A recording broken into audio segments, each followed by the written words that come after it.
The records kept at the courthouse were, by all accounts, meant to have been destroyed. That was the common belief. The fire of 1865, everyone insisted, had devoured the entire building, reducing decades of documented Virginia shame to smoke and cinders. But during renovations in 1973, behind a wall that gave way in the basement of the former Henry County Clerk's office, workers uncovered something that defied explanation. An iron strongbox, sealed and concealed, holding papers that had been intentionally kept safe, deliberately stashed away. Papers that told a story so deliberate, so meticulous, so unspeakable that someone had chosen to lock it away rather than let it be consumed by flames. What lay inside weren't formal records. They were personal letters, diary entries, testimonies never intended to be heard, and photographs. Daguerreotypes from the early 1840s showing children who had no right to exist.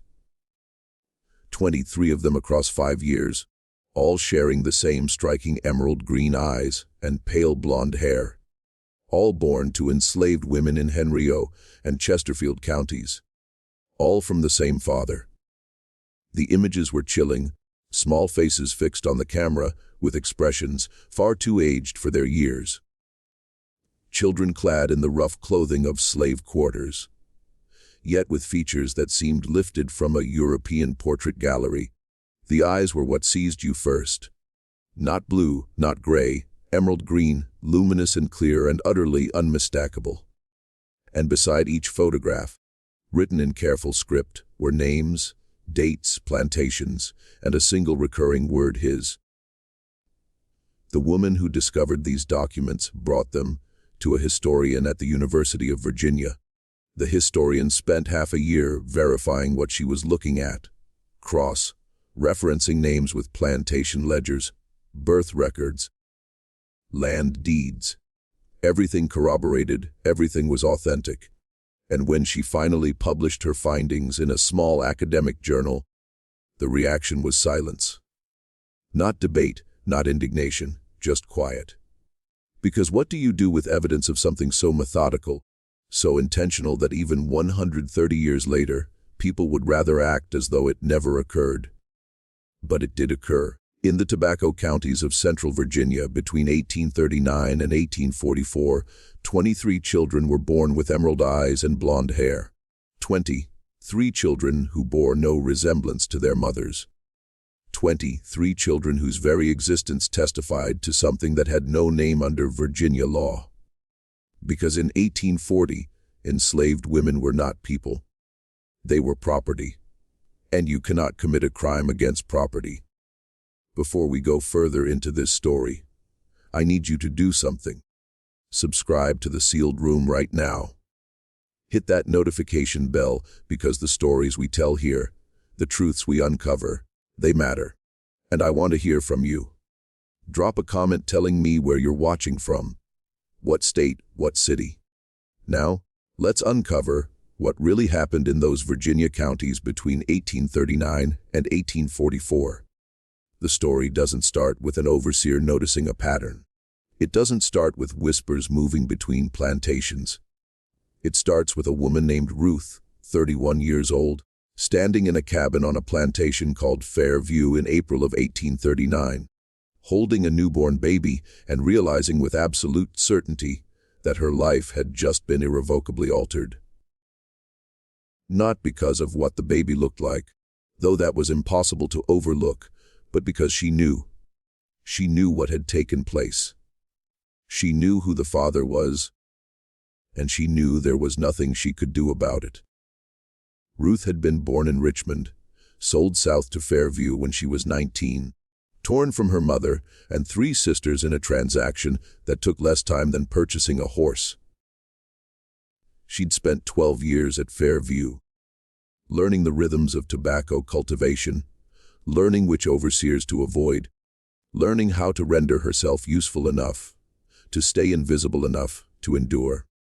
She'd been paired with a man named Daniel when she was 23, a union arranged by the plantation owner to produce children who would become valuable assets. Daniel was a decent man, quiet, strong. He worked the tobacco fields from dawn till dusk, returned to their cabin exhausted, slept, woke, repeated. They already had one daughter, a girl named Sarah, 7 years old. Sarah took after her parents, dark skin, dark eyes, dark hair that curled tightly against her scalp. This second child should have looked the same. Ruth had carried her for 9 months, felt her move and kick and grow. She'd braced herself for the pain of childbirth, for the exhaustion that would follow, for the strange joy of holding a new baby.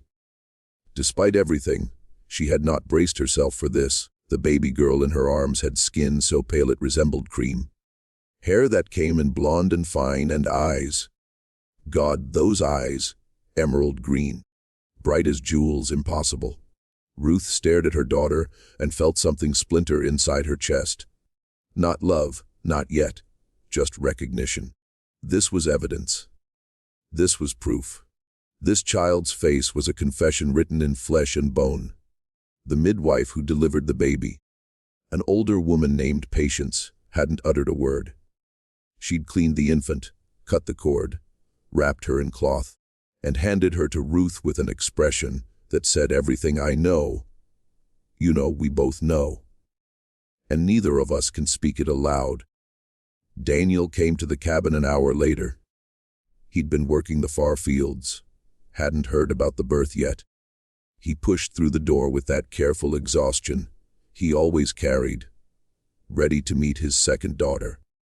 He stopped 3 feet from Ruth. His eyes went from the baby to Ruth's face to the baby again.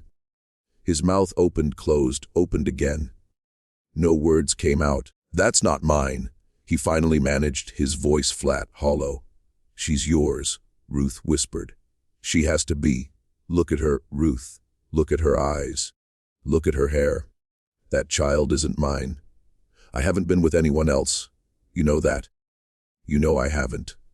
Then how do you explain this? I can't. The silence that followed was worse than any words. Daniel stood there swaying slightly, like a man who'd been struck in the head. Then he turned and walked out of the cabin. He didn't come back that night or the next. By the end of the week, he'd requested reassignment to a different work crew, a different cabin, a different life that didn't include Ruth or the impossible baby she'd brought into the world. Ruth named her daughter Grace. The name felt like a prayer and a curse. Grace grew quickly, healthy, alert, beautiful in a way that made people stare. By 3 months old, her emerald eyes were even more striking, her blonde hair thick and soft. She looked like a porcelain doll someone had accidentally dropped into the quarters. The other enslaved people on Fairview didn't know what to make of Grace. Some avoided looking at her entirely. Others stared when they thought Ruth wasn't watching. A few of the older women approached Ruth privately, asking careful questions. Has anyone bothered you? Has anyone come to your cabin at night? Ruth's answer was always the same. No, I don't know what happened. I can't explain it. But that was a lie. Ruth knew exactly what had happened. She knew who Grace's father was. She'd known from the moment she saw those emerald eyes. She just couldn't say it out loud. Couldn't speak the name. Because speaking the name meant acknowledging something so dangerous, so impossible to prove, so certain to bring punishment down on her own head. That silence was the only protection she had. The father was Jonathan Blackwell, 34 years old, the second son of the family that owned Fairview. And Ruth knew because she remembered the night it happened. Every detail, every moment burned into her memory like a brand. It had been December. The tobacco harvest was done, the curing barns full, the fields dormant until spring. The main house was preparing for Christmas, and Ruth had been called up from the quarters to help with cleaning.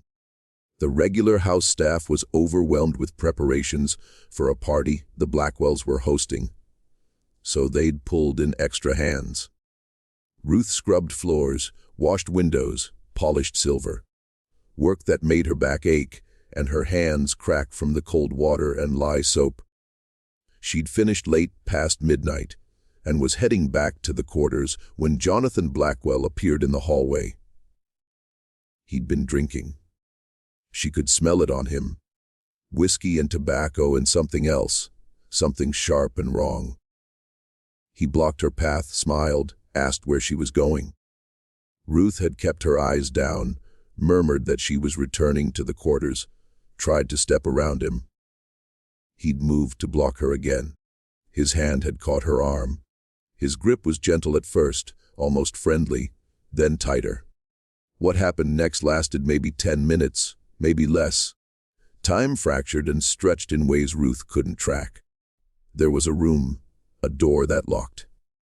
Jonathan's voice low and calm, telling her not to fight, not to scream, that it would be easier if she didn't resist. Ruth had learned long ago that resistance brought worse punishment, so she went somewhere else in her mind. Somewhere far away from her body, from the room, from what was being done to her. She floated above it all, watching from a distance, waiting for it to end.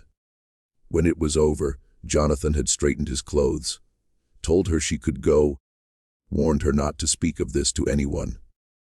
Then he'd unlocked the door and walked away, as though nothing had happened. Ruth had made her way back to the quarters in the dark, her body moving on instinct, while her mind stayed floating, disconnected. She'd climbed into bed beside Daniel, who was already asleep, and lay there until dawn, staring at the ceiling, feeling something inside her break that would never fully heal. 3 weeks later, she'd missed her monthly bleeding. By February, she knew she was pregnant. By March, she understood with cold certainty whose child she was carrying. And in April, when Grace was born with Jonathan Blackwell's emerald green eyes staring up at her, Ruth's worst fears were confirmed. Now holding her daughter, watching those impossible eyes track movement across the cabin, Ruth made a decision. She would raise this child. She would love her. She would protect her as much as any enslaved woman could protect her children. But she would never speak the truth aloud, never name the father, never give anyone the satisfaction of confirmation, because what good would it do? Jonathan Blackwell was white, wealthy, protected by law and social standing. Ruth was property. Her testimony meant nothing. Her pain meant nothing. Her violation meant nothing. The system was working exactly as designed. Grace was 6 months old when the second baby was born. Different plantation, different mother, same impossible features. The plantation was called Riverside, 8 miles east of Fairview along the James River. The mother was a woman named Hannah, 24 years old, who worked in the tobacco fields.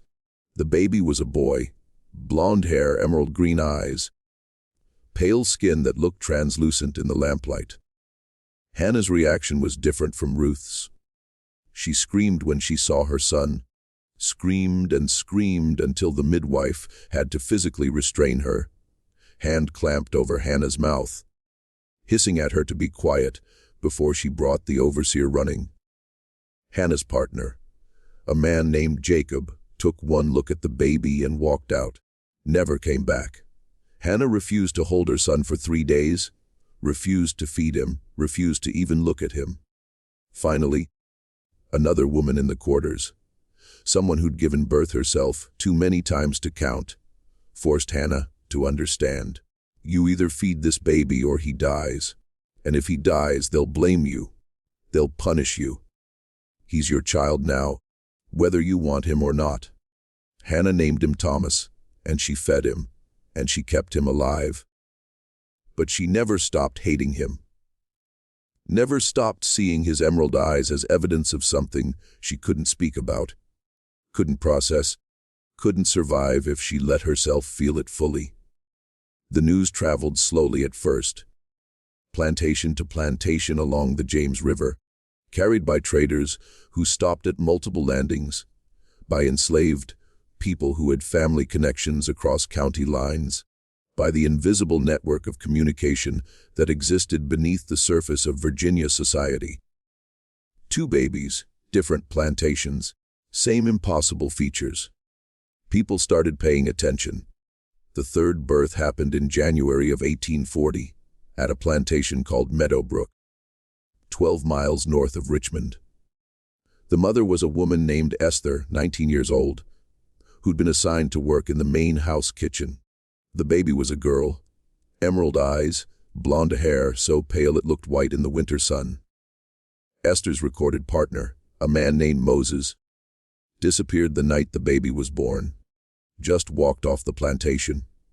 They found him 3 days later, 20 miles away, half frozen, barely alive. He never spoke about why he'd run, never acknowledged the baby. When they brought him back, whipped him for running, sent him back to work, he moved like a ghost, empty, hollowed out. The fourth birth came in April of 1840, at a plantation called Cedar Hill, just across the county line into Chesterfield. The mother was a woman named Mary, 26 years old, strong and capable, respected in the quarters for her practical wisdom. The baby was a boy. Those same emerald eyes stared up from a face framed by blonde hair. Mary looked at her son and said nothing, just nothing. For weeks, she cared for him mechanically, fed him, changed him, kept him alive. But her face stayed blank, her eyes distant, like she'd retreated somewhere inside herself, where the world couldn't reach her. By summer of 1840, plantation owners across Henrio and Chesterfield counties were becoming aware of the pattern. Not because they were looking for it, but because the whispers had grown too loud to ignore. 4 babies in just over a year. 4 different plantations. 4 enslaved women who all told the same story. They'd been with no one but their recorded partners. They couldn't explain their children's appearance. They had nothing more to say. The plantation owners met privately, quietly, in drawing rooms and libraries over cigars and brandy, discussing the situation in the careful language of men who understood they were approaching something explosive. The consensus was clear. This was embarrassing, potentially scandalous, but not criminal, not under Virginia law. Enslaved women were property. Their children were property. Whatever had produced these strange-looking children, it wasn't anyone's legal concern. But there was one man who couldn't let it go. His name was William Carter, 52 years old, owner of a mid-sized plantation called Ashland. Carter was unusual among Virginia planters. He'd been educated at William and Mary, had traveled extensively in Europe, had read widely in philosophy and law. He believed in slavery as an economic necessity, but was troubled by its moral implications. He tried to run his plantation humanely, which meant he didn't whip his enslaved people unless absolutely necessary, provided adequate food and shelter, didn't separate families when he could avoid it. This made him neither a hero nor a villain, just a man trying to reconcile an unconscionable system with his own sense of decency, failing at both. Carter had heard about the births through his overseer, a man named Thomas Reed. Reed was 40 years old, methodical, literate, someone who kept detailed records of everything that happened on Ashland.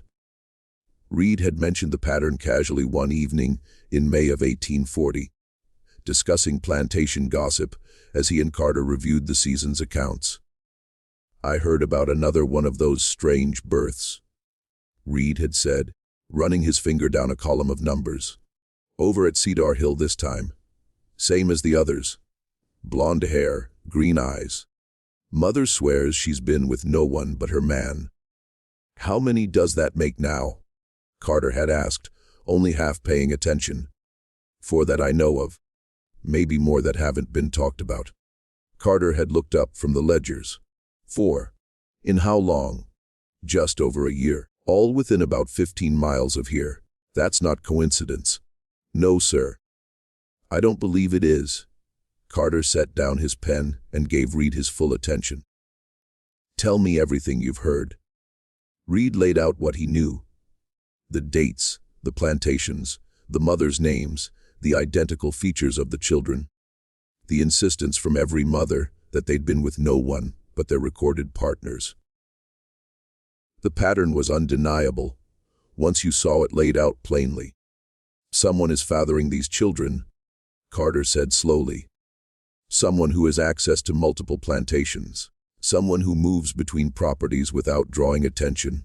Yes, sir. That's what I've been thinking. Ooh. Reed hesitated, then pulled a small notebook from his pocket. He'd been keeping his own records, apparently. Making notes, tracking patterns within the pattern. I've been paying attention to who visits these plantations, sir. Traders, overseers from neighboring properties, doctors, clergy, anyone who might have opportunity. And there's one name that appears more often than chance would suggest. Carter waited. Jonathan Blackwell, sir. From Fairview. The Blackwell family was well known in Henry County, old money, old Virginia. They'd held their land since colonial times, survived the Revolution, prospered under the new nation. The current patriarch, Edmund Blackwell, was 68 years old, respected, influential. His oldest son, Charles, was being groomed to take over the plantation. His second son, Jonathan, was something of a disappointment, 34 years old, unmarried, known for drinking too much and accomplishing too little. He lived at Fairview, but had no real responsibilities, spending his time riding between neighboring plantations, visiting friends, attending social gatherings. What's the connection? Carter asked. Reed flipped through his notebook. Jonathan Blackwell attended a dinner party at Riverside 3 months before Hannah's baby was born. He was at Meadowbrook visiting the family 2 months before Esther's baby was born. He stopped at Cedar Hill during a hunting trip 3 months before Mary's baby was born. And the first one, at Fairview. That's his own plantation. Sir, he lives there. Carter sat back in his chair, his mind working through the implications. This was serious. If Jonathan Blackwell was responsible, if he was deliberately fathering children with enslaved women across multiple plantations, the scandal would be enormous. Not because such things didn't happen. They happened constantly. But because of the pattern, the deliberateness, the emerald eyes that marked each child as unmistakably his. What are you suggesting we do? Reed asked carefully. Carter didn't answer immediately. He understood the delicate position he was in. Jonathan Blackwell came from one of the most powerful families in the county. Accusing him without absolute proof would be social suicide. But doing nothing felt like complicity. I need to think about this, Carter finally said. Say nothing to anyone. Keep tracking the pattern if there are more births. But quietly. Very quietly. Yes, sir. Over the following months, Carter wrestled with what to do. He consulted his law books, looking for any statute that might apply. But Virginia law in 1840 was clear. Enslaved people were property. They had no legal standing. They couldn't bring charges. They couldn't testify against white people in court, and the children born to enslaved women belonged to the women's owners regardless of paternity. There was no crime here. Not legally. But morally. Carter couldn't shake the feeling that something profoundly wrong was happening. That the pattern suggested not just casual exploitation, but something calculated, something systematic. The fifth birth came in August of 1840. Plantation called Willow Creek, 10 miles west of Richmond. The mother was a woman named Abigail, 22 years old. The baby was a girl, emerald eyes, blonde hair. Abigail held her daughter and wept silently, tears streaming down her face without sound, her body shaking. Her partner, a man named Samuel, stared at the baby for a long time, then simply said, I can't do this. He left the cabin and never came back to it as a home. They worked the same fields, passed each other daily. But Samuel never spoke to Abigail again, never acknowledged the child. Reed reported the birth to Carter. Jonathan Blackwell had been at Willow Creek 4 months earlier attending a barbecue. The 6th birth came in November of 1840 at a plantation called Greenwood. Mother named Rebecca, 28 years old, baby boy. Same features, same impossible emerald eyes. Rebecca's partner, a man named Benjamin, became violent when he saw the child. Smashed the cabin's only chair, punched a hole through the wooden wall, screamed questions that had no answers. Who was it? Who did you let touch you? Rebecca couldn't answer, because she didn't know how to explain what had happened without speaking words that would get her killed. The pattern was accelerating. 6 babies in less than 2 years. And Jonathan Blackwell's name appeared in the background of every single situation. Always visiting, always present at the right plantation at the right time. Never obviously, never suspiciously, just there. Orchestrated narrative progression with deepened emotional stakes. I need to continue building the pattern, introduce more perspectives, and start moving toward the investigation and revelation. I should maintain the emotional intensity while adding new layers to the story. Let me continue with the development. Carter decided he needed to speak with the mothers directly, not to interrogate them, not to demand answers, but to offer them something no one else had the opportunity to be heard. He started with Ruth at Fairview, since she was the first mother and her daughter Grace was now 18 months old. Walking, talking, those emerald eyes bright and aware. Carter arranged to visit Fairview on the pretext of discussing a business matter with Edmund Blackwell. While there, he asked permission to inspect the quarters, claiming he was considering changes to the cabin layout at his own plantation and wanted to see how Fairview managed it. Edmund, proud of his property, agreed readily. Carter found Ruth working outside her cabin, hanging laundry on a line strung between 2 posts. Grace was playing in the dirt nearby, her blonde hair catching the afternoon sun like a beacon. The child was stunning, unnaturally beautiful, and completely out of place. Ruth saw Carter approaching and immediately went still, her hands frozen on the wet sheet she was hanging. Every enslaved person knew that when a white man approached with purpose, it rarely meant anything good. Ruth, Carter said gently, I'd like to speak with you, if you're willing. Yes, sir. Ruth's voice was carefully neutral. About your daughter. Ruth's jaw tightened almost imperceptibly. Grace is healthy, sir. No trouble. I'm not here about trouble. I'm here because I want to understand what happened. Who her father is. The silence stretched between them.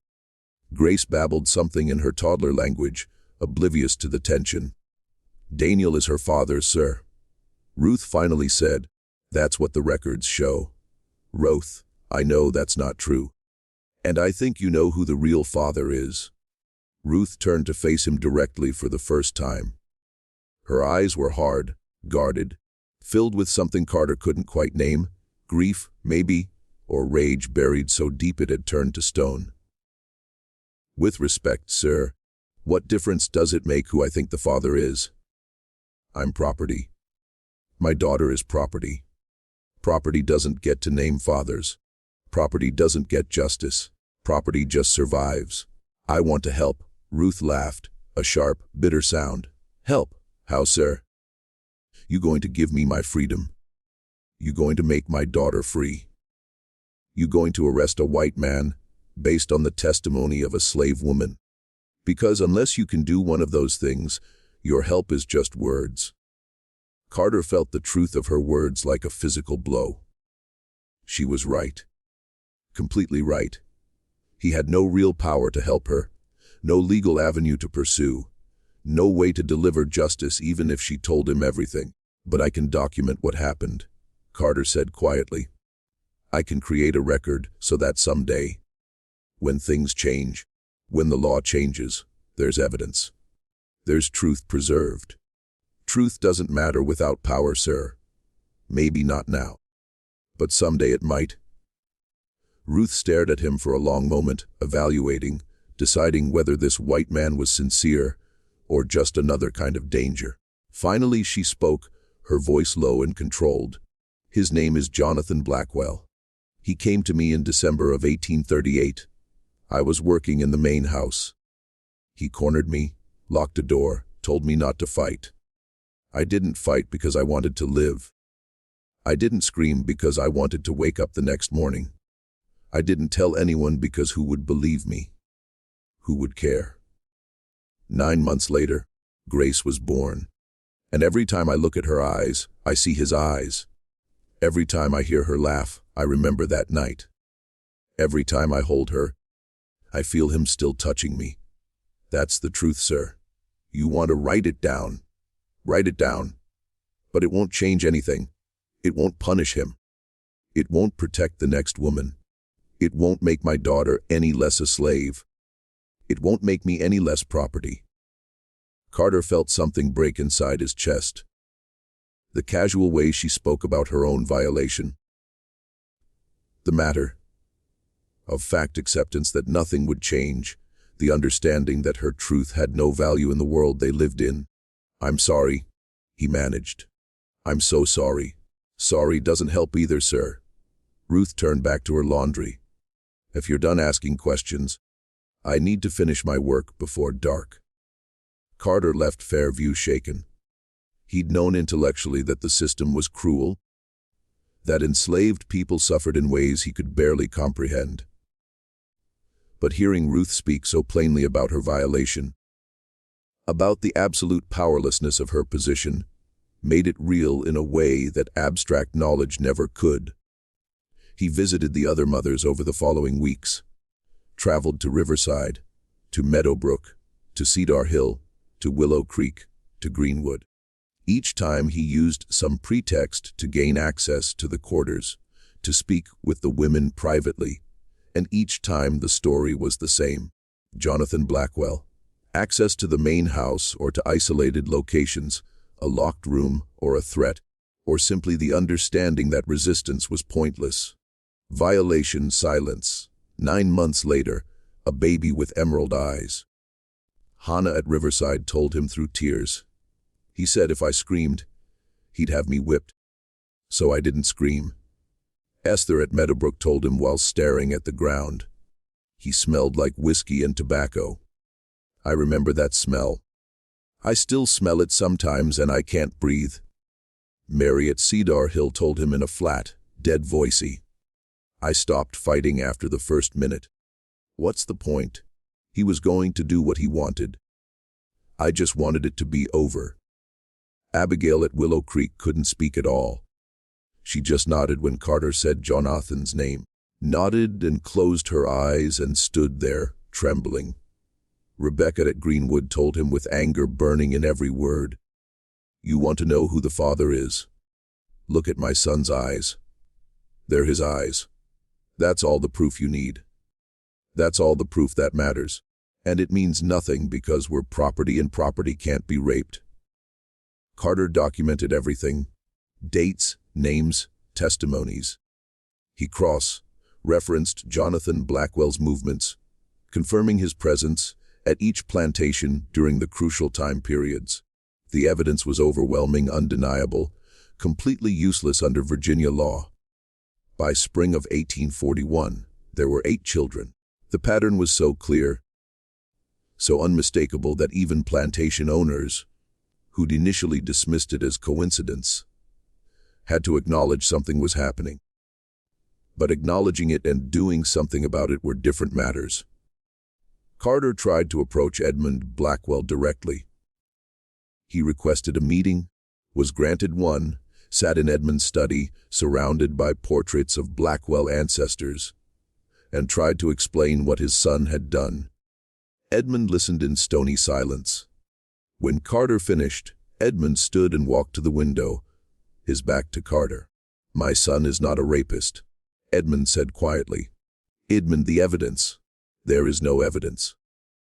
There are accusations from women, who have no legal standing to make accusations. There are children who happen to have light features. That proves nothing. 8 children, Edmund, 8, all with the same distinctive features, all born to mothers who had contact with Jonathan at the precise time needed for conception. Coincidence? Or perhaps these women were with white men from other plantations and are lying about who the fathers are. Why would they lie? To cause trouble. To create scandal. Who knows why slaves do what they do? Carter felt frustration rising in his throat. These women aren't lying. They're terrified. They're traumatized. They're trying to survive in a system that gives them no protection.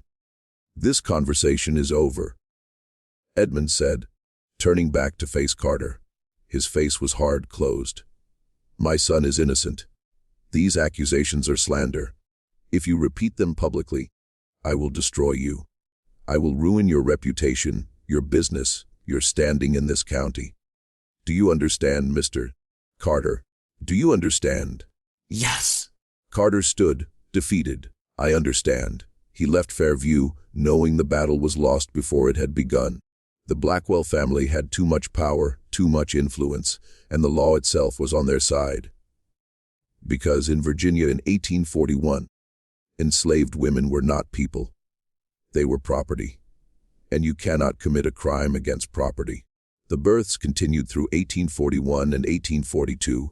2 more in the summer, 3 in the fall, another in winter, 4 in spring. The children grew.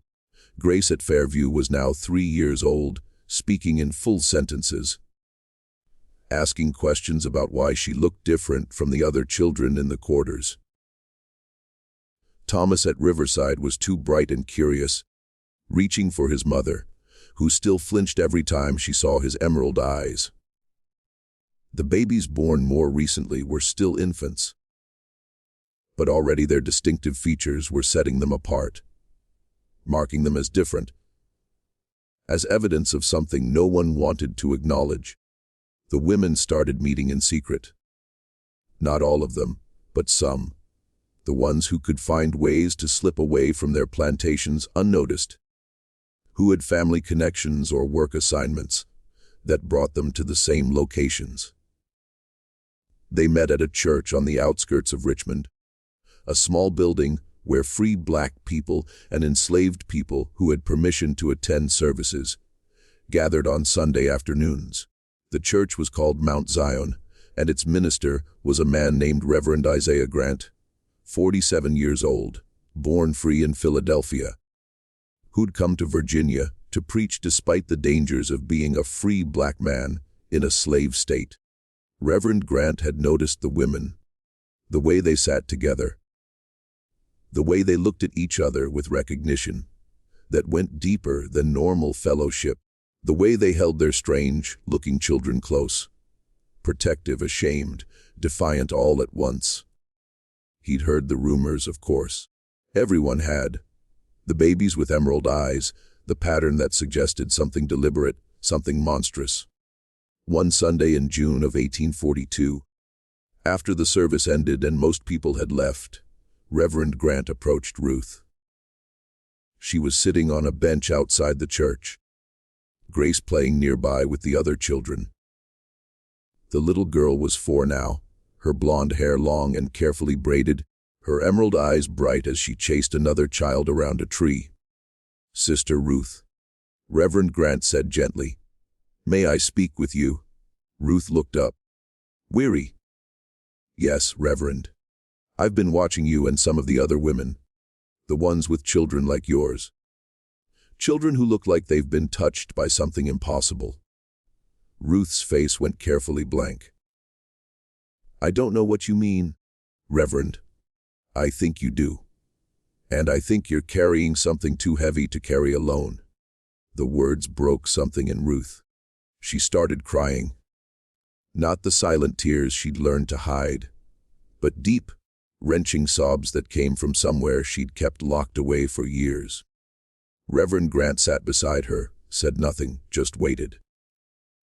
Sometimes the greatest kindness was simply bearing witness. When Ruth could speak again, She told him everything. Jonathan Blackwell, the locked room, the violation, Grace's impossible eyes. The other women she'd met who had the same story.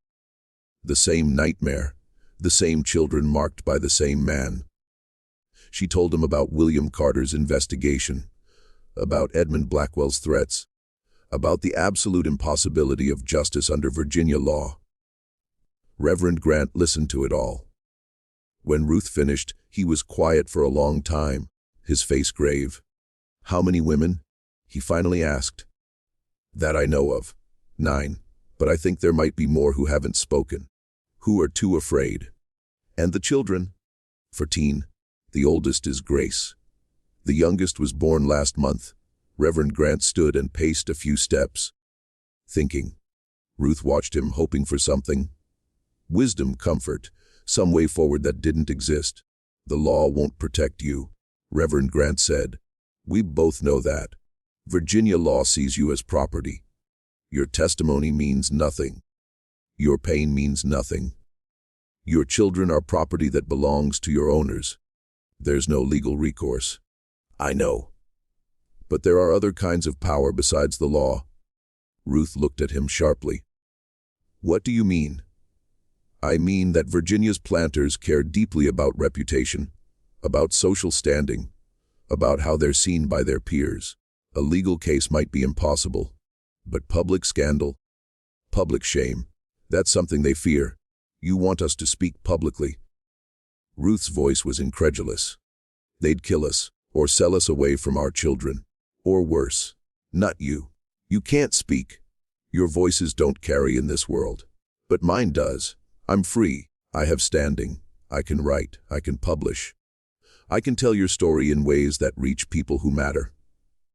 And you think that would change anything?" "I don't know. But I know that silence protects the powerful.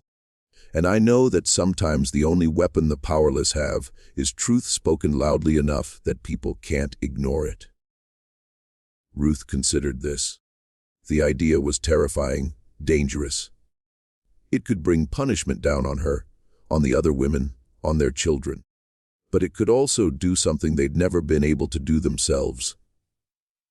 Make noise, force people to see, refuse to let this be buried in silence. "Let me talk to the others," Ruth said. "See if they're willing." Over the following weeks, Ruth spoke with the other mothers she knew. Hannah at Riverside, Esther at Meadowbrook, Mary at Cedar Hill, Abigail at Willow Creek, Rebecca at Greenwood, and 3 others. Women named Sarah, Catherine, and Elizabeth from plantations Ruth had only recently learned about. 12 women total. 12 mothers of children with emerald eyes. The conversations were difficult. Some women were too afraid. The risk of speaking, even through Reverend Grant's voice, felt too great. But others were angry. So angry they'd burn everything down if it meant Jonathan Blackwell faced consequences. In the end, 7 agreed to share their stories. 7 testimonies that Reverend Grant could weave into a document that would expose what had happened. Reverend Grant worked through the summer of 1842, interviewing each woman privately, recording their testimonies with careful precision. He documented dates, locations, circumstances. He noted the distinctive emerald eyes that marked each child. He created a timeline that showed the pattern with undeniable clarity. And he wrote an essay, powerful and uncompromising, that laid out the evidence and demanded accountability. He titled it, "A System That Protects Monsters, the Case of Jonathan Blackwell and the Violation of Enslaved Women in Henry County, Virginia." The essay was 15 pages long. It began with a philosophical argument about the nature of law and justice, questioning whether a legal system that defined human beings as property could ever deliver moral justice. Then it detailed the testimonies of the 7 women, presenting their stories in their own words as much as possible. Finally, it concluded with a direct challenge to Virginia's planters. If you claim to be Christian men, if you claim to value honor and decency, If you claim that slavery is a benevolent institution, then explain Jonathan Blackwell. Explain 14 children with emerald eyes. Explain a pattern so deliberate it can only be called systematic.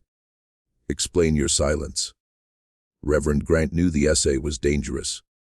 Publishing it could get him arrested, beaten, killed.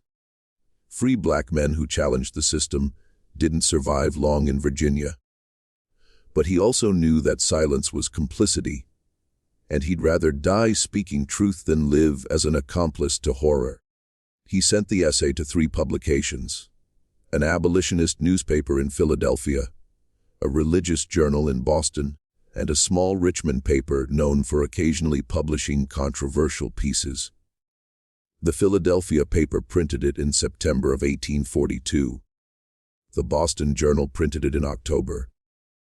The Richmond paper refused, but copies of the other publications made their way back to Virginia, passed from hand to hand, read in secret, discussed in whispers. The reaction was explosive. Abolitionists in the North seized on the story as evidence of slavery's inherent evil. The systematic violation of enslaved women, the creation of children as evidence, the absolute legal immunity of the perpetrator. It confirmed everything they'd been arguing about the moral bankruptcy of the institution. In Virginia, the response was fury, not at Jonathan Blackwell, but at Reverend Grant. How dare a free black man make such accusations? How dare he slander a prominent Virginia family? How dare he spread lies designed to damage the South's reputation? The essay was denounced from pulpits in newspapers in the Virginia General Assembly. Reverend Grant was called a liar, an agitator, a tool of Northern abolitionists seeking to destroy Southern society. Edmund Blackwell demanded Reverend Grant's arrest. He hired lawyers, filed complaints, used every legal tool available. But Reverend Grant hadn't broken any Virginia law. He'd published in Northern papers beyond Virginia's jurisdiction. He'd stated facts, presented testimonies, asked questions. Nothing he'd written was technically criminal, however inflammatory. But legal immunity didn't mean safety. In November of 1842, Reverend Grant's church was burned to the ground. Mount Zion went up in flames one night, the fire visible for miles, the building reduced to ash by morning. No one was caught. No one was charged. Everyone understood it was a warning. Reverend Grant fled Virginia a week later, barely ahead of a mob that would have killed him. He made it to Philadelphia, continued his ministry there, kept writing about the Blackwell case and others like it. But his departure left the women in Virginia without their voice, without their advocate, alone again with their emerald-eyed children and their unspeakable knowledge. Jonathan Blackwell's response to the essay was silence.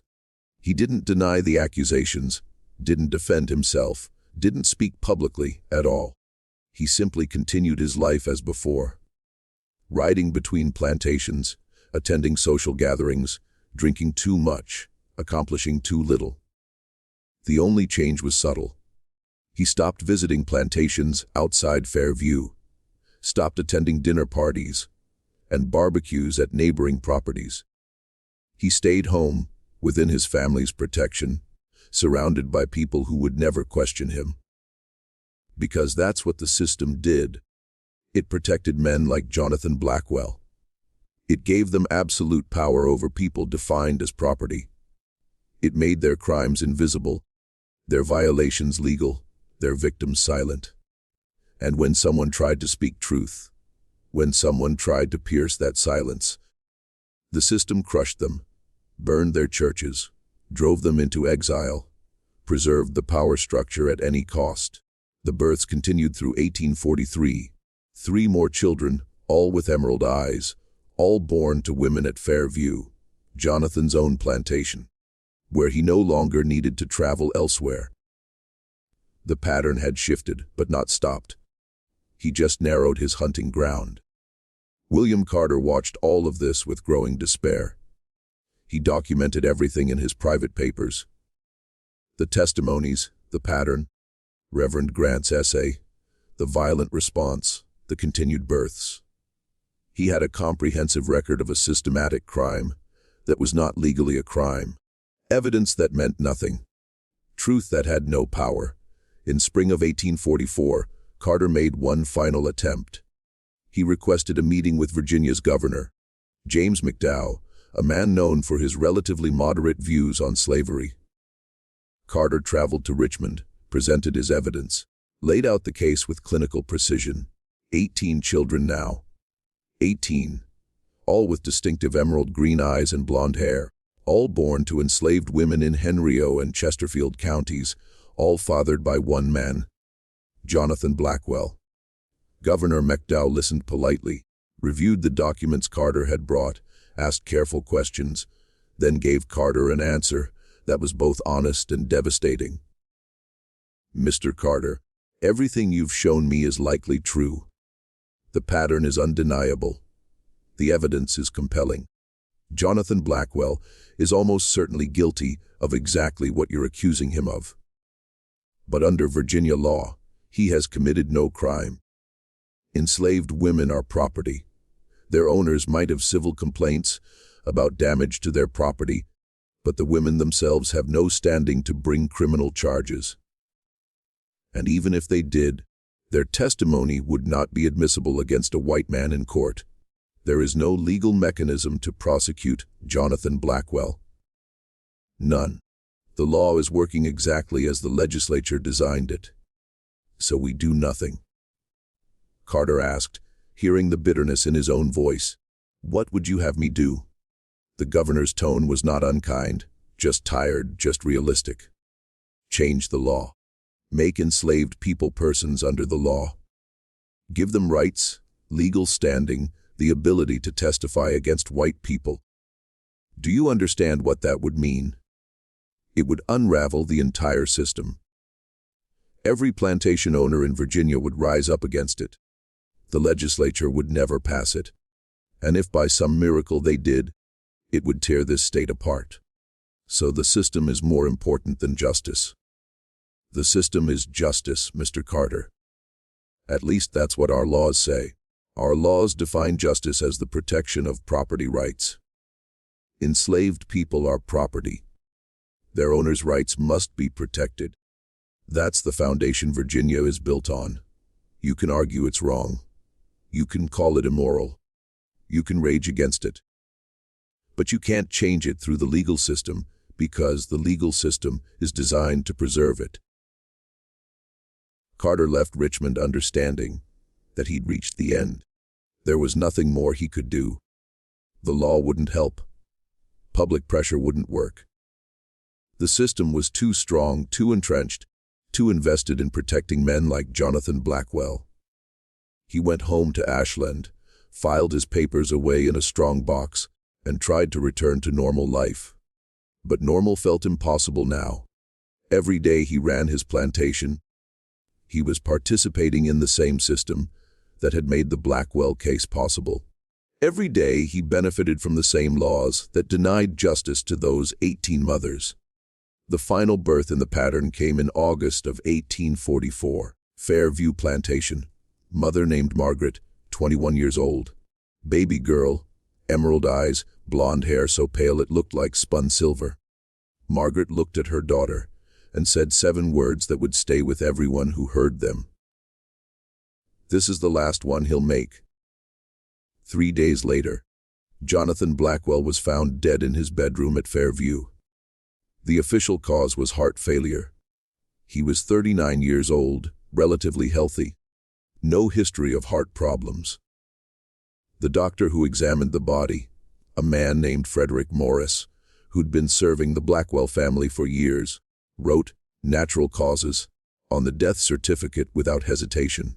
The funeral was small, private, unremarkable. But the enslaved people at Fairview knew better. They whispered about Margaret, about the strange plant that grew near the creek, about the tea she'd been seen making 3 days before Jonathan died. They whispered about justice that came not from courts or laws, but from the desperate courage of a woman who decided some crimes demanded payment regardless of cost. They whispered. And they never told, never confirmed, never spoke where white people could hear. Margaret was sold away from Fairview 2 weeks after Jonathan's death. Edmund Blackwell claimed he needed to reduce his workforce, needed to raise capital.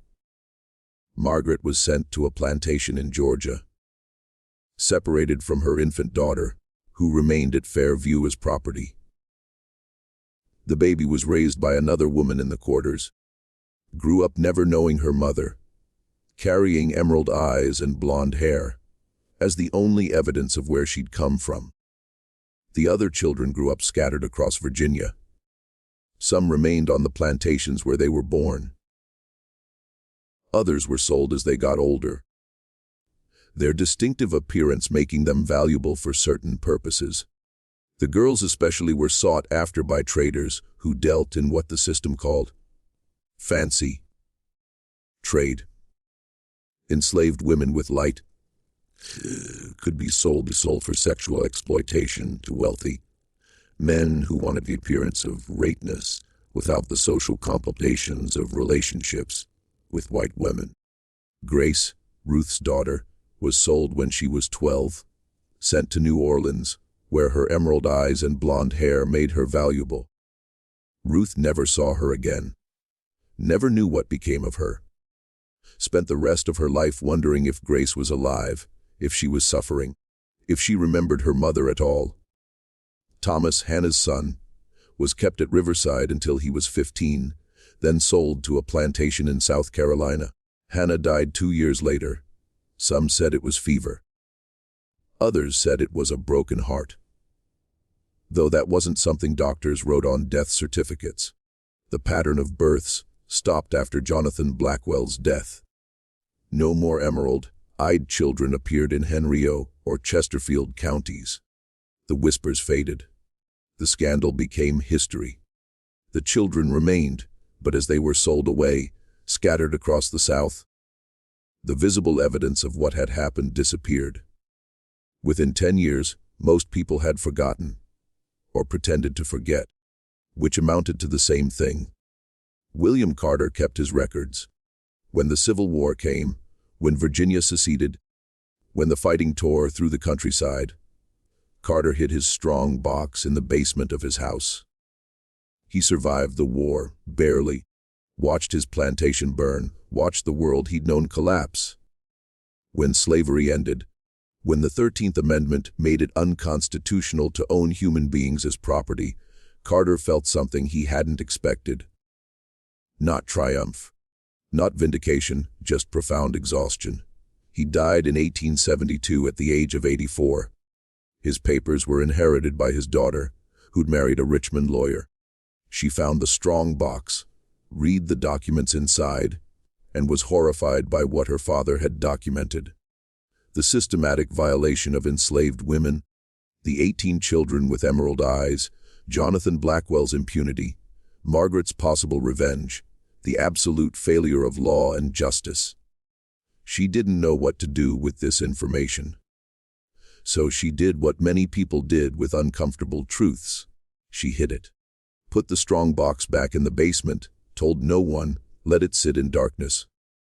The strong box stayed there for 101 years, surviving fires and floods and the slow decay of time, until workers renovating the old house found it in 1973, pulled it out from behind a collapsed wall, opened it, and discovered a story Virginia had tried to forget. The historian who examined the documents in 1973 was a woman named Dr. Eleanor Hayes, 42 years old, professor of American history at the University of Virginia.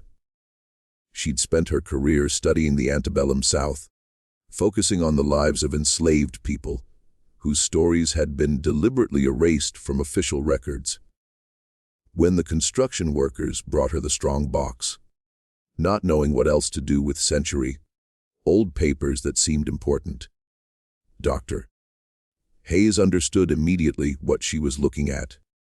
William Carter's handwriting was precise, methodical, the work of someone who understood he was creating evidence that might matter someday. The testimonies were dated and signed with X marks. The women unable to write their own names, but leaving their mark as witness.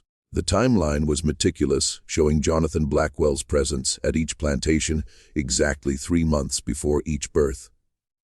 And the photographs. God, the photographs. 23 daguerreotypes, carefully preserved, showing children who shouldn't exist. Dr. Hayes spent 6 months verifying everything. She cross-referenced names with plantation records held in county archives. She tracked birth registries, death certificates, sale documents. She traced property deeds to confirm which families owned which plantations in the 1840s. She contacted descendants of the families involved, asking careful questions, looking for any surviving documentation. Everything checked out. Every detail was accurate. William Carter had documented a systematic crime with scientific precision. Dr. Hayes published her findings in the Journal of Southern History in December of 1974. The article was titled, "The Blackwell Case: Systematic Sexual Violation and Legal Impunity in Antebellum, Virginia." It was 37 pages long, heavily footnoted, filled with primary source documentation. It named names: Jonathan Blackwell, Edmund Blackwell, the plantation owners who'd known and done nothing. The governor who'd admitted the law couldn't help. The system that had protected a monster while denying justice to his victims. The academic response was mixed.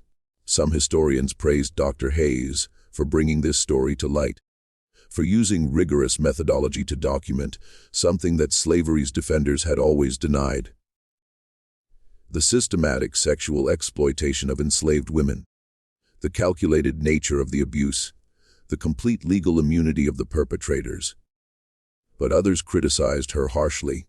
They said she was sensationalizing, that she was using one extreme case to condemn the entire institution, that she was letting modern moral standards cloud her judgment of historical context, that she should have been more balanced, more objective, less emotional in her presentation. Dr. Hayes ignored the critics. She knew what she'd found. She knew what it meant. And she knew that the women whose testimonies filled William Carter's documents deserved to have their truth told. Even if it made people uncomfortable, even if it challenged accepted narratives about the Old South. But publishing the academic article was only the first step. Dr. Hayes wanted to know what had happened to the children, the 23 babies born with emerald eyes between 1839 and 1844. Where had they gone? Had any of them survived to adulthood? Did they have descendants? Could those descendants be found? The search took years. Dr. Hayes worked with genealogists, with local historians, with amateur researchers who became fascinated by the case. They traced sale records, following the children as they were scattered across the South. They found death certificates for some who died young. They found marriage records for others who'd survived to adulthood. They found trails that led to descendants living in the 1970s. People who had no idea their great-great-grandparents had been part of this story. Grace, Ruth's daughter, the first child born in the pattern, had been sold to New Orleans at age 12. Records showed she'd been purchased by a wealthy merchant named Louis Chevalier for what the documents called domestic service, a euphemism everyone understood. Grace had lived in Chevalier's household for 6 years. Then, in 1857, she'd been freed. Manumission papers showed that Chevalier had granted her freedom and left her a small sum of money in his will. Whether this was conscience or calculation, no one could say. Grace had married a free black man named Marcus Freeman in 1858. They'd had 4 children together, raised them in New Orleans through the Civil War and Reconstruction. Grace had died in 1892 at age 53. Her death certificate listed the cause as pneumonia. But her granddaughter, interviewed by Dr. Hayes in 1976, remembered different stories. Stories Grace had told late at night when the younger children were asleep. Stories about Virginia, about a mother named Ruth, about a white man with emerald eyes who'd hurt people and gotten away with it, until someone stopped him. "You mean Margaret?" Dr. Hayes had asked. "The woman some people say poisoned Jonathan Blackwell." Grandma Grace never said it directly, but she smiled when she told that part of the story. Said, "Justice doesn't always come from courts. Sometimes it comes from courage. Sometimes it comes from women who decide enough is enough." The granddaughter was 74 years old, living in a small house in the Treme neighborhood of New Orleans. Her name was Sarah Freeman Baptist, and when Dr. Hayes asked if she'd ever seen photographs of her grandmother, Sarah disappeared into her bedroom and came back with a small wooden box. Inside were 3 photographs, Grace at age 20, Grace at age 35, Grace at age 48. In each one, those emerald eyes stared out from the frame. Bright and clear and unmistakable, beautiful and haunted and defiant all at once. She never talked much about her childhood, Sarah said softly, holding the photographs carefully. Said it was too painful, but she made sure we knew where we came from. Made sure we understood that we survived. That survival itself was resistance. Dr. Hayes found 11 other descendants of the emerald-eyed children, scattered across the country. Some in Louisiana, some in Georgia. Some who'd migrated north during the Great Migration to Chicago and Detroit and New York. Most didn't know the full story of their ancestors. They knew family legends, fragments, pieces. But Dr. Hayes brought them the documentation, the testimonies, the photographs, the proof that their ancestors' suffering had been real, had been documented, had been preserved by a white man who tried to help even when the law made help impossible. The descendants had mixed reactions. Some were grateful, feeling that finally their ancestors were being recognized, their pain acknowledged. Others were angry, feeling that the story was being told by outsiders, that their family trauma was being made public, without their consent. A few wanted nothing to do with it, wanted to leave the past buried, wanted to move forward without carrying that weight. Dr. Hayes understood all of it. Trauma doesn't disappear with time. It gets passed down, transformed, carried in different ways by different generations. The children born with emerald eyes had grown up marked by their origins, struggling with identities that didn't fit neatly into any category. Their children had inherited that complexity, and their children's children, all the way down to people living in the 1970s, who still felt the echoes of what Jonathan Blackwell had done more than 130 years earlier. In 1978, Dr. Hayes organized a gathering. She invited all the descendants she'd been able to locate, along with historians, journalists, and community members interested in the story. The event was held at a church in Richmond, not far from where Mount Zion had stood before it burned. 23 people attended. Some were descendants of the emerald-eyed children. Others were descendants of the mothers, families that had survived and remembered. They came together in a room for the first time, connected by a history most of the world had forgotten. The gathering was emotional. People cried. They shared stories they'd heard from grandparents and great-grandparents. They looked at the photographs of the children, seeing family resemblances across generations. They held the documents William Carter had preserved, reading the testimonies their ancestors had given, hearing voices that had been silenced for more than a century. One woman, a descendant of Hannah from Riverside, stood and spoke to the room. Her name was Dorothy Mitchell, 56 years old, a school teacher from Atlanta. My great-grandmother, Hannah, never recovered from what happened to her, Dorothy said, her voice shaking slightly. She raised my great-grandfather, Thomas, but everyone said she was never really there, never really present. Something in her broke that couldn't be fixed. She died young, heartbroken, people said. But it wasn't a broken heart. It was a shattered soul. And knowing that now, knowing the truth of what was done to her, it doesn't make it better, but it makes it real. It gives her pain a name. It honors what she survived. Others spoke, descendants of Ruth, of Mary, of Esther, of the women whose names were recorded in William Carter's careful handwriting. They spoke about inherited trauma, about family silences, about the weight of knowing your existence came from violation. They spoke about resilience, about survival, about the strength it took to raise children in those circumstances, to love them despite everything, to pass on life, even when life had been so cruel. And they spoke about justice, the kind that never came through courts or laws, the kind that Margaret might have delivered with poison in tea, the kind that came from simply surviving, from refusing to be erased, from existing as evidence that the system's crimes could not be completely buried. Dr. Hayes continued researching the case for the rest of her career. She published 2 more articles, then a book in 1983 titled Emerald Eyes: Sexual Violence and Legal Immunity in the Antebellum South.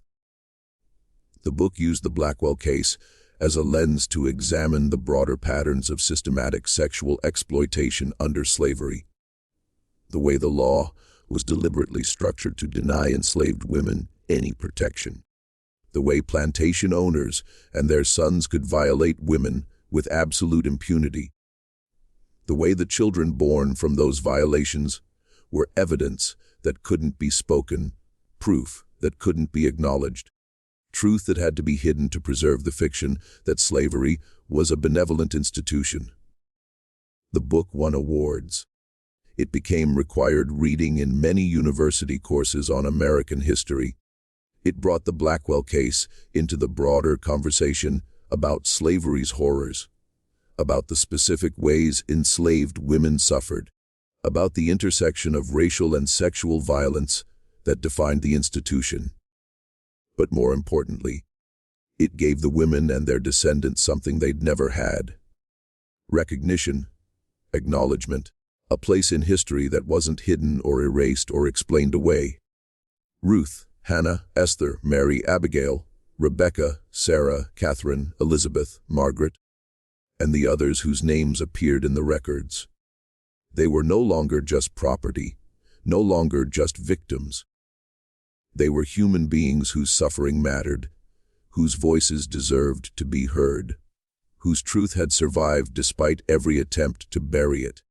The Blackwell family tried to suppress the book. Descendants of Edmund Blackwell, still living in Virginia, still influential, hired lawyers to challenge Dr. Hayes's research.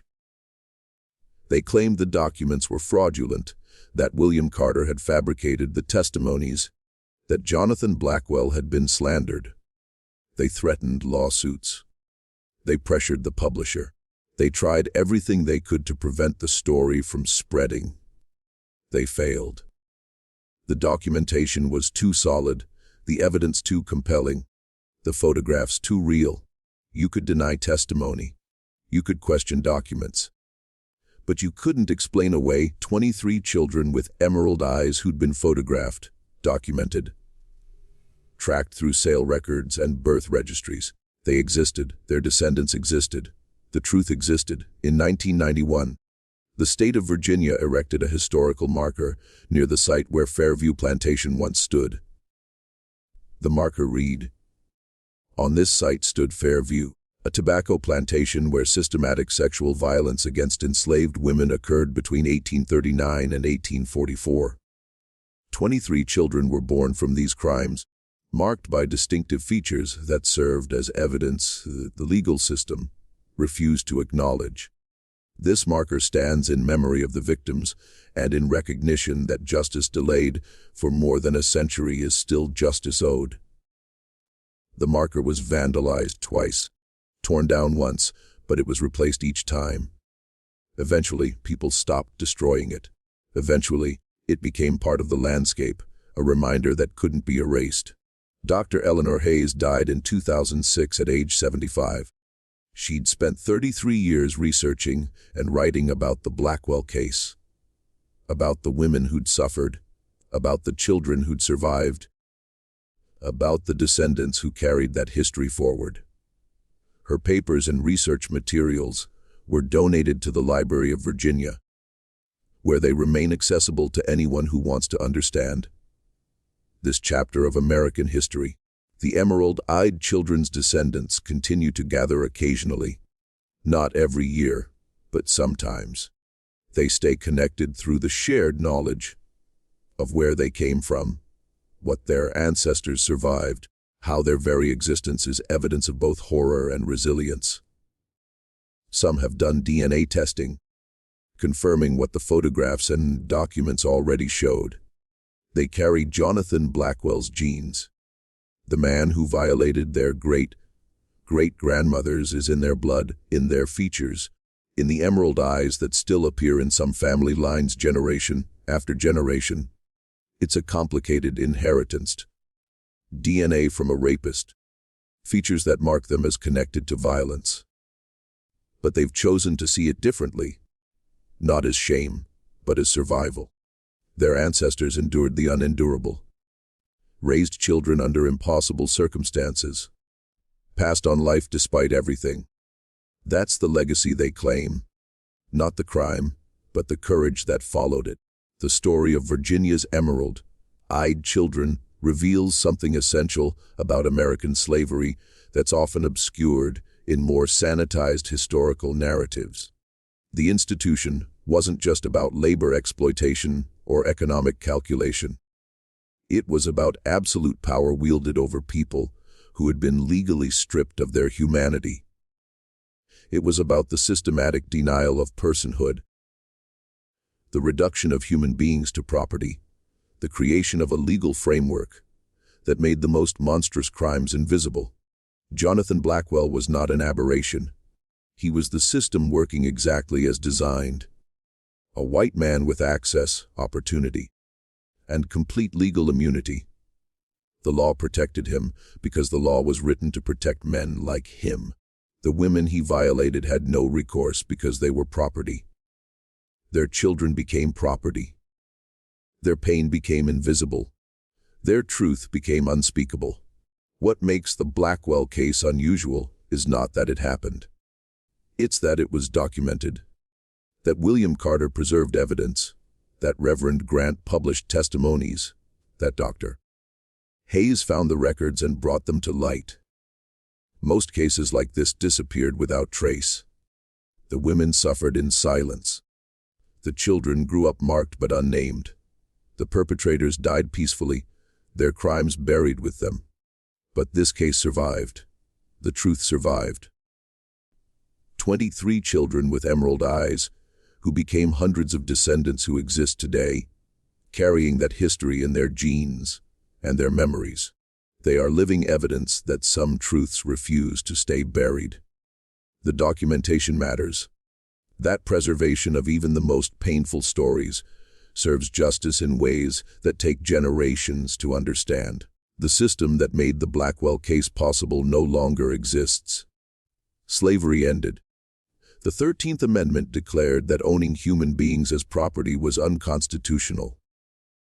Laws changed to recognize that all people, regardless of race, have legal standing and rights. The absolute immunity that protected men like Jonathan Blackwell was abolished. But the legacy remains. In the descendants who still gather to remember, in the historical markers that name the truth, in the academic research that refuses to let these stories disappear, in the knowledge that justice, however delayed, however incomplete, still matters. That naming crimes matters, that honoring victims matters, that preserving truth matters even when the truth is terrible. Ruth died in 1868 at age 59. She lived long enough to see slavery end, to be legally free, to know that the system that had made her violation invisible no longer had the force of law. But she never saw Grace again, never knew if her daughter survived, if she was free, if she remembered Virginia and the mother who tried to protect her. Ruth was buried in a small cemetery outside Richmond. Her grave has no marker. Her name appears in no monument. But her testimony survives in William Carter's documents. Her voice speaks across 150 years, and her great-great-great-grandchildren know her story. That's what survives. Not the crime, the witnesses, not the perpetrator's power, the victim's truth, not the system's immunity. The documentation that preserves what the system tried to hide. Virginia discovered 23 slave babies with emerald eyes and blonde hair, all from one father. The pattern was documented. The truth was preserved. The descendants survive. And the story refuses to be forgotten. No matter how many times people try to bury it, vandalize the markers, or deny what happened. Some truths are stronger than the systems that try to suppress them. Some evidence survives despite everything. And sometimes justice comes not from courts or laws, but from the simple act of remembering, of speaking names, of honoring those who suffered by refusing to let their stories disappear into silence. What are your thoughts on this case? How do you think we should remember and honor the victims of systematic violence whose suffering was invisible under the law? Leave your comment below and share your perspective. If you found this story as important as I did, please hit that like button. Share this video with someone who values historical truth and subscribe for more deep investigations into America's buried past. Thank you for listening, and I'll see you in the next one.